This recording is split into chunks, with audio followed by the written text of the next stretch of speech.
ગુજરાતમાં સ્થાનિક સ્વરાજની ચૂંટણીઓ નજીક આવતા રાજકીય આરોપ પ્રત્યારોપ તેજ બન્યા છે। ભાજપના સહપ્રવક્તા અને વલસાડના સાંસદ ધવલભાઈ પટેલે વિરોધ પક્ષ પર ભ્રમ ફેલાવવાનો આરોપ લગાવ્યો છે।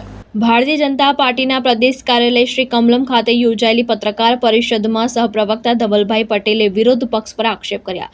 તેમણે જણાવ્યું હતું કે સ્થાનિક સ્વરાજની ચૂંટણીઓ પહેલા દિલ્હીથી આવેલા નેતા દ્વારા મુખ્યમંત્રી ભૂપેન્દ્ર પટેલને પત્ર લખી જનતાને ભ્રમ ફેલાવવાનો પ્રયાસ કરવામાં આવ્યો છે। ધવલભાઈ પટેલે વિરોધ પક્ષને અરાજકતાવાદી ગણાવી આરોપ લગાવ્યો કે નેતા અને કાર્યકર વિરુદ્ધ 2025 અને 26 દરમિયાન ગંભીર અને સામાન્ય ગુનાઓમાં કુલ 242 આરોપો નોંધાયા છે। તેમણે સ્પષ્ટ કર્યું કે ગુજરાતમાં કાયદા વ્યવસ્થાને લઈને કોઈ પણ પ્રકારની છૂટછાટ આપવામાં નહીં આવે અને કોઈ પણ પક્ષનો કાર્યકર ગુનો કરશે તો પોલીસ કાર્યવાહી કરશે। ભાજપે દાવો કર્યો છે કે છેલ્લા 30 વર્ષથી ગુજરાતમાં વિકાસ અને શાંતિનું વાતાવરણ જળવાયું છે અને આવનારી ચૂંટણીમાં પણ જનતા ભાજપને સમર્થન આપશે। છેલ્લા 2 દિવસથી પાર્ટીની યોજના અનુસાર સુરત જિલ્લામાં માન્ય ભરતભાઈના નેતૃત્વમાં જે સંગઠન ચાલી રહ્યું છે એની સાથે અમારા 2 દિવસનો સંપર્ક સતત રહ્યો।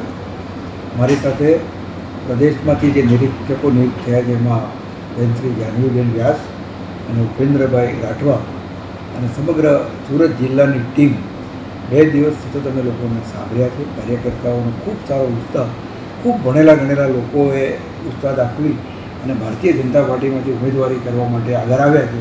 એ ખૂબ આનંદની વાત છે કે સમાજનો બૌદ્ધિક વર્ગ પણ એક નરેન્દ્રભાઈની વિચારધારાને આત્મનિર્ભર ભારતના સંકલ્પથી વિકસિત ભારતનો સંકલ્પ સાકાર કરવા માટે જ્યારે દેશ ઊભો થયો છે અને એમ કહેવાય કે આ નવું ભારત, એક યુવા ભારત, ત્યારે સમગ્ર સમાજને સાથે લઈ અને એક એવી રણનીતિ સાથે અમે ચૂંટણીમાં ઉતરવાના છીએ કે પંચાયતથી પાર્લામેન્ટ સુધીની જે અમારી સત્તા અને ખાસ તો સત્તા એ અમારા માટે સેવાનું માધ્યમ છે, ત્યારે એ વાતને અનુમોદિત કરી અને આવનારા દિવસોમાં જે આજે ચૂંટણી જાહેર થઈ છે ત્યારે ફરી એક વખત ગુજરાતની દરેક નગરપાલિકા, દરેક તાલુકા પંચાયત અને જિલ્લા પંચાયતમાં ભારતીય જનતા પાર્ટીનો ભગવો લહેરાય એના માટે સમગ્ર ગુજરાતની ટીમ કામે લાગી છે।